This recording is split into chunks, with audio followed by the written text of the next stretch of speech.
ליאור, זה בשבילך. אני בחדר הטלוויזיה שלנו. את רואה את הבלגן הרגיל. אני חושב שזה חדש, לא ראית את זה עוד. זה המחשב של ניצן. כאן ההליכון המקופל. והפתעה, הטלוויזיה שלנו החדשה. אוקיי. איך נראה? את רואה, הוא צריך לסדר לה סטנד. ביקשנו מיטל של דורית, שהוא נגר, בזמנו הפנוי, לסדר לנו סטנד יפה יותר. מבטיח לך שתחזרי, זה יהיה מסודר. פיקס. טלוויזיה באמת נחמדה.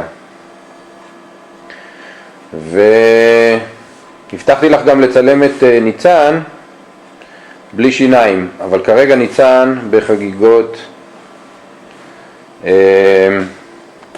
יום העצמאות. ובתמורה לזה אני אצלם את עצמי. ביי מותק, נדבר על סקייפ עוד מעט.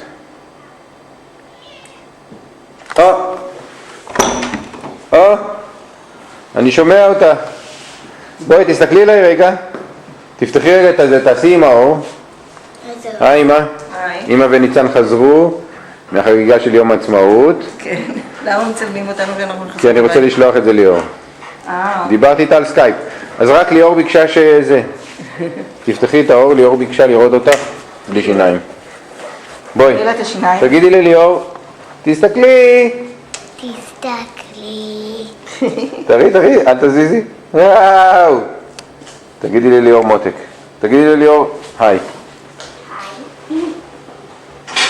תעשי לה עוד נשיקה. עוד פעם.